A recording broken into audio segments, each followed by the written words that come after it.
Olympik vo svojom druhom vystúpení v jarnej časti Top Ligy podľahol Dream Teamu 2-5. Rado, asi jediná dobrá správa je, že ste konečne dali, teda v minulom zápase ste neskorovali, dnes dvakrát síce, ale tá prehra je aj tak, dá sa povedať, o triedu, takže sklamanie určite.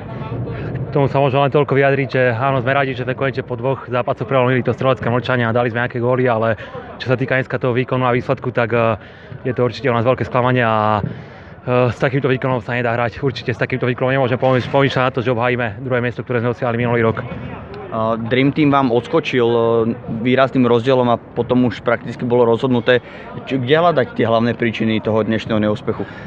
Mohli by sme sa vyhovárať na to, že nám chýbali nejakí hráči, ale určite nie je problém v tom. Problém je v tom, že sme pristúpili k tomu zápasu laxne.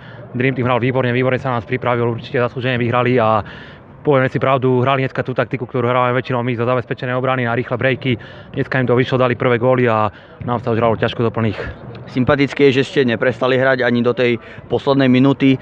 Je vidno, že Olympiku chýba určitá forma na tých kopačkách, že to nejde tak, ako to išlo v tej jesenej časti. Myslíš, že je to niečo také, čo sa nedá úplne, by som povedal, nejako vnútiť, že musí to prísť samé?